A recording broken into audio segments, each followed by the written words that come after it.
we started with the concept of molarity where we did the what do you mean by molarity, ठीक है, वो किया है। उसके बाद एक molarity equation की है कि resultant solution की क्या equation आएगी, ठीक है। तो हमने किया था that m1 v1 plus m2 v2 is going to give us m3 into v1 plus v2, ठीक है। अब एक और molarity equation है जो आप frequently use करोगे practicals में, ठीक है। तो दूसरी भी मोलारिटी इक्वेशन लिख देते हैं, that is m1 v1 is equal to m2 v2, ठीक है। सपोज मेरे पास कोई सॉल्यूशन है जिसकी मोलारिटी m1 है एंड उसकी वॉल्यूम v1 है and I want to change its molarity to m2 with some volume of v2, ठीक है। तो उसके लिए हम कौन सी इक्वेशन लगाते हैं, m1 v1 is equal to m2 v2, इसको भी हम मोलारिटी इक्वेशन कहते हैं, ठीक है। यहाँ पर हम एक सॉल्यूशन की बात कर रहे हैं, जो हमने पीछे वाली इक्वेशन की थी उसमें हम दो सॉल्यूशंस को मिक्स कर रहे हैं, ठीक है। तो मिक्स करने के बाद जो रिजल्टेंट मोलारिटी आ रही है वो देख रहे हैं, बट यहाँ पे हम उस सॉल्यूशन की मोलारिटी और वॉल्यूम अगर चेंज करना चाहते हैं तो रिजल्टेंट मोलारिटी क्या आएगी, m1 v1 it will be equal to m2 v2, ठीक है जी। अब एक एग्जांपल ले लेते हैं इसकी। Suppose you have to calculate the molarity of the solution that contains 4.9 gram of sulfuric acid, ठीक है, and that is dissolved in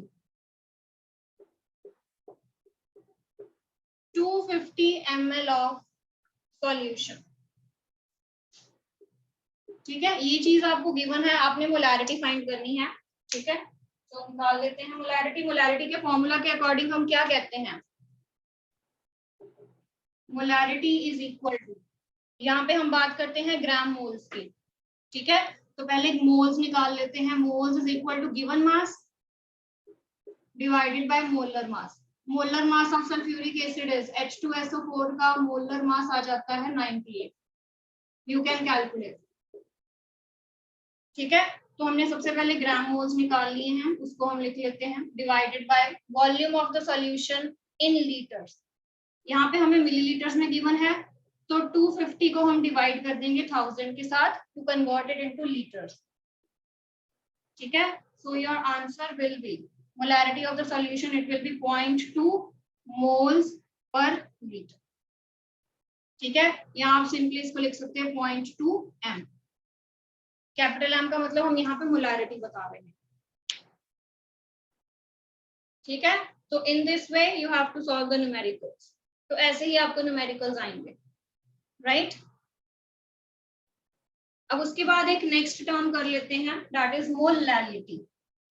यहाँ R की बजाय क्या आ जाएगा, अब L आ जाएगा, ठीक है। Here L will be written and इसका जो सिंबल हो जाता है वो कैपिटल स्मॉल m हो जाता है, ठीक है। मोलैरिटी का सिंबल है कैपिटल M, मोलैरिटी का सिंबल है स्मॉल m। अब the thing is same now, right. बस एक चीज का फर्क है कि जो मोलैरिटी है उसमें हम सॉल्यूशन की बात नहीं करते हैं, उसमें हम सॉल्यूट की बात करते हैं,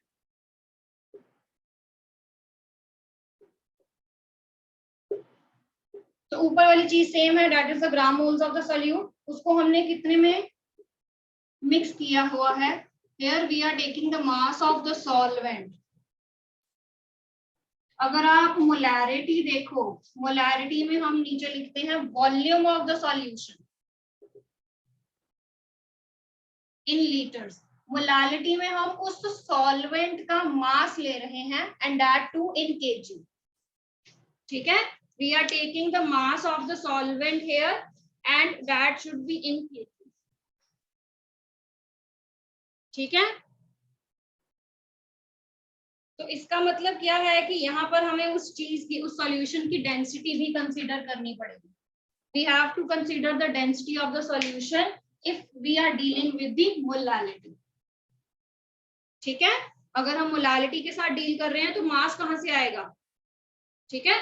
कुछ वॉल्यूम गिवन होगी, उस वॉल्यूम को हम डेंसिटी के साथ फॉर्मूला लगा के कन्वर्जन करेंगे और तभी हमारे पास मास आएगा, okay. So here we will be involving the density of the solution also, ठीक है।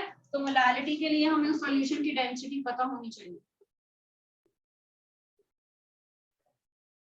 राइट। क्लियर बेटा। बाकी चीज सेम है, ग्राम मोल्स सेम आएंगे, given mass over molar mass, फिर mass of the solvent in KG. अगर ग्राम्स में दिया हुआ है तो 1000 से डिवाइड कर देना, ठीक है। Like for one example, calculate the molality of the solution containing 5.3 gram of anhydrous Na2CO3 in 200 kg of water, sorry grams of water, in 200 grams of water.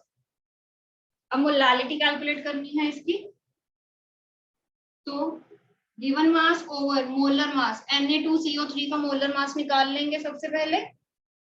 हाँ जी, it is going to give you 106 grams.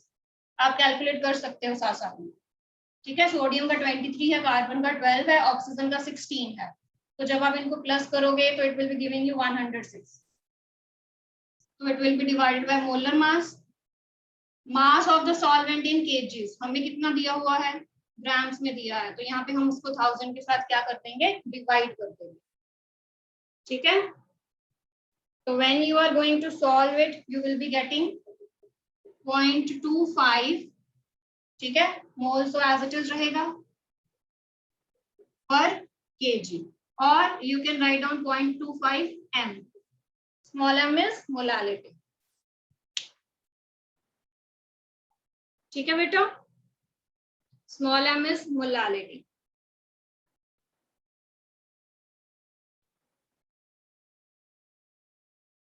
Now the next thing we asked that which is better out of molarity and molality, कौन सा जो concentration term है वो better है किसी भी solution की concentration को express करने के लिए, molality better है कि molarity better है, ठीक है। So out of molarity and molality, molality is better than the molarity, ठीक है, ये जो है वो ज्यादा better है, राइट। मोलालिटी स्मॉल m वाली जो टर्म कंसिडरेशन टर्म हम कह रहे हैं, molality that is much better. क्यों? क्योंकि सबसे पहले तो अगर हम दोनों की बात करें, if we are talking about both the m, small m and capital M, one is molarity and the other is molality, ठीक है। इसमें हम वॉल्यूम लेते हैं सॉल्यूशन की और इसमें हम मास लेते हैं सॉल्वेंट का, ठीक है। तो यानी कि हमें पूरे सॉल्यूशन के साथ डील करने की जरूरत नहीं है, यहाँ पे अकेला मास जो है वो हमें चाहिए सॉल्वेंट का, okay. Second very very important thing कि कौन सी जो है वो टेम्परेचर के साथ चेंज होती है, दिस चेंजेस विद टेम्परेचर। तो अगर ये चेंज हो गई तो हमारे सॉल्यूशन की कंसंट्रेशन भी चेंज हो जाएगी, पूरे के पूरे सॉल्यूशन की, ठीक है। अगर मोलैरिटी चेंज हो गई तो यानी कि पूरे के पूरे सॉल्यूशन की कंसंट्रेशन यहाँ पे चेंज हो जाएगी, ठीक है। बट क्योंकि हम यहाँ पे मास लेते हैं तो mass is not actually dependent with the temperature, ठीक है। मास जो है किसी भी चीज का मास जो है वो चेंज नहीं करता है विद टेम्परेचर। तो मोलैलिटी के केस में वो आपको एग्जैक्टली कंसंट्रेशन उस सॉल्यूशन की बताए, ठीक है। So molality is better than molarity, okay. But molality में हमें उस सॉल्यूशन की डेंसिटी जरूर चाहिए, this is the one thing, ठीक है। Clear? Now one simple formula for both is, आप लिख सकते हो, ये शॉर्ट हैंड फॉर्मूला है, जब भी आपने मोलैरिटी और मोलैलिटी निकालनी है एक चीज निकाल लो, अगर आपसे मोलैलिटी भी पूछा है तो इस फॉर्मूला के अकॉर्डिंग हम निकाल सकते हैं। So it is density minus molarity into molecular weight divided by 1000, ठीक है जी। तो इफ यू आर नोन, अगर आपको मोलैरिटी पता है तो आप मोलैलिटी निकाल सकते हो इजीली यूजिंग दिस फॉर्मूला, ठीक है। और दूसरा फॉर्मूला भी है एक और,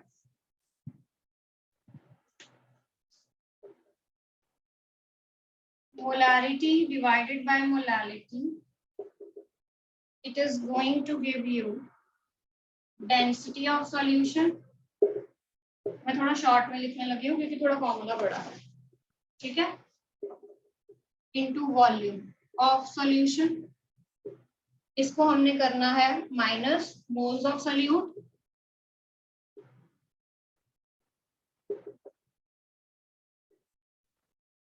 into we are going to do with the molar mass of the solvent.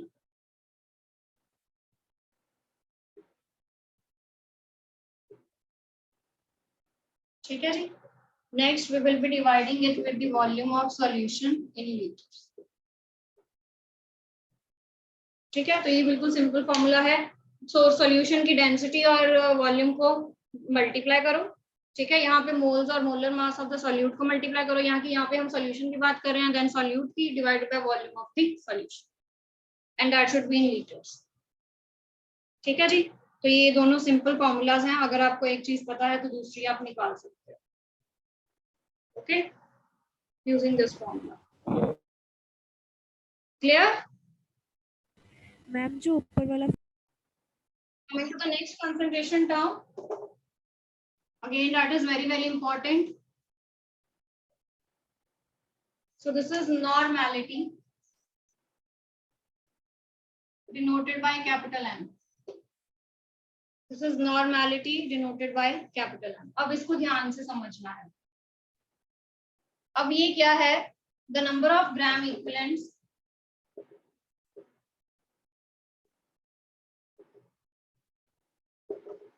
of solute. ठीक है, अब हम यहाँ पे ग्राम इक्विवेलेंट्स की बात कर रहे हैं सॉल्यूट के, जिसको हमने डिसॉल्व किया है 1 litre of solution. Right, that is dissolve. Gram equivalents क्या है? जैसे हमने ग्राम मोल्स किए हैं ना, ग्राम मोल्स को हम क्या कहते हैं? गिवन मास ओवर मोलर मास. किया ना हमने, इन मोलैरिटी एंड मोलालिटी. ठीक है, तो वैसे ही हम इसमें क्या डिस्कस करेंगे? ग्राम इक्विवेलेंट्स के बारे में डिस्कस करेंगे.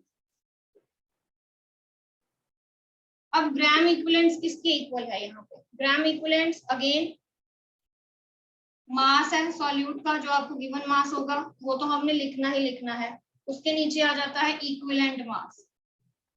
जैसे हम यहाँ पे मोलर मास लिखते हैं, यहाँ पे कौन सा मास लेना है? हमने इक्विवेलेंट मास लेना. समझ आई यहाँ तक बात?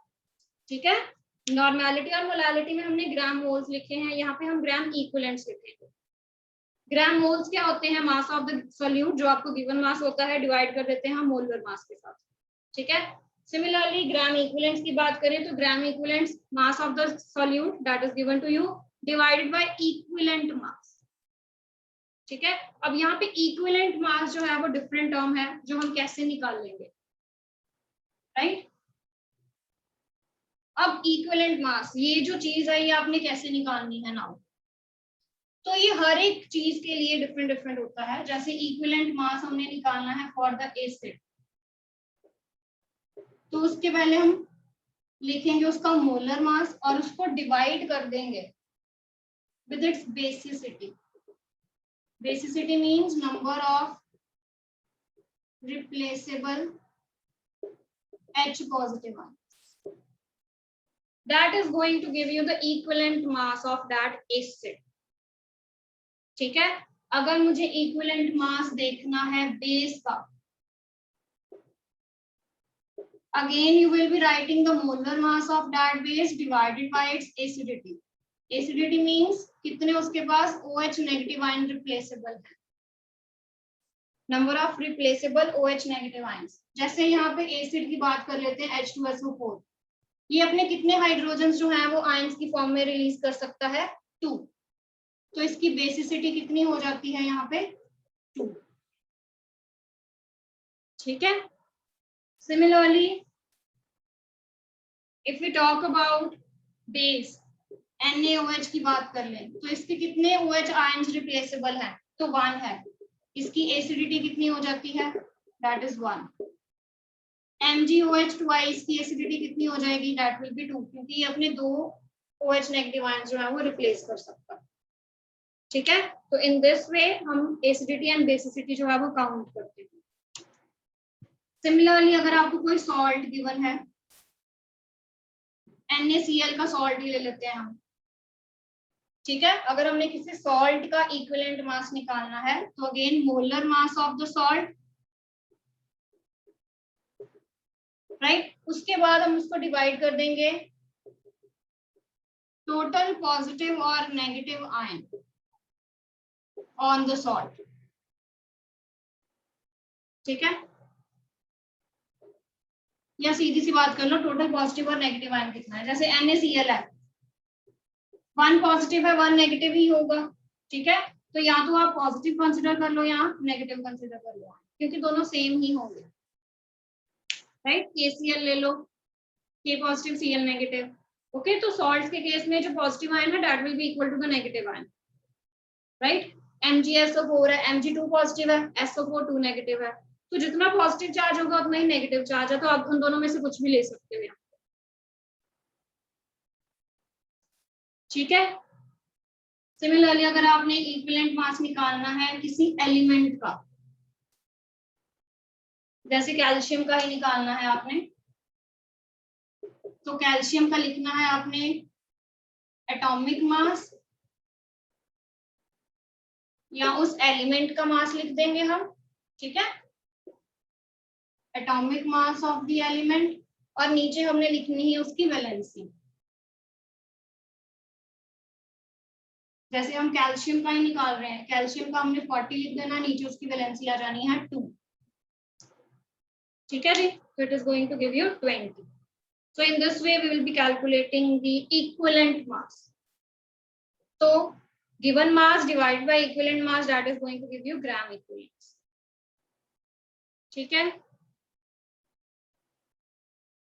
so write down one numerical. Calculate the normality of the solution containing 0.74 gram of calcium hydroxide dissolved in 200 ml of solution.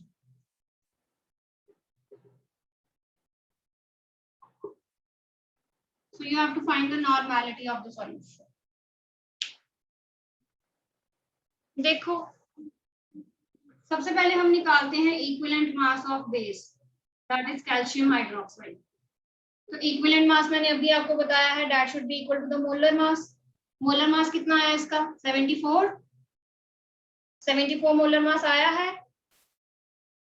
Calcium का 40, 16 16 32 प्लस 2। ठीक है जी, तो 74 आ गया, डिवाइडेड बाय कितने OH जो है वो रिप्लेसेबल है 2, so that is giving you 37 grams per equivalent। ठीक है, ग्राम्स पर इक्विवेलेंट आ गया आपके पास। अब नेक्स्ट निकालते हैं हम नॉर्मेलिटी, ऊपर निकाल लेते हैं। Yes Raman, that is 0.1।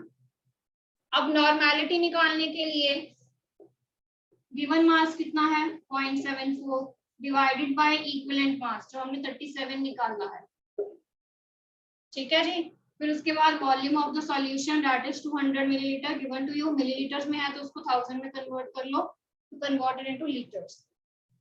तो इतना आंसर था बेटा, that is giving you 0.1 normal. ठीक है, दैट इज 0.1 नॉर्मल। नॉर्मल लिख सकते हो या इक्विवेलेंट पर लीटर। ठीक है जी, क्लियर बेटा? तो ऐसे निकालना था हमने। So you write down a solution is prepared by dissolving 4 gram of NaOH to give 500 milliliter of it. You have to calculate the molarity of the solution. You have to calculate the molarity of the solution. Do it, beta, and give me the answer. So that is right, Ramanjit. 4 by 40 over 500 divided by 1000. So it is going to give you 0.2 mole. ठीक है जी? So rest numericals we will be doing tomorrow. ठीक है, consideration terms आज हमने कर लिया, तो कल इसके numericals discuss करेंगे. Right?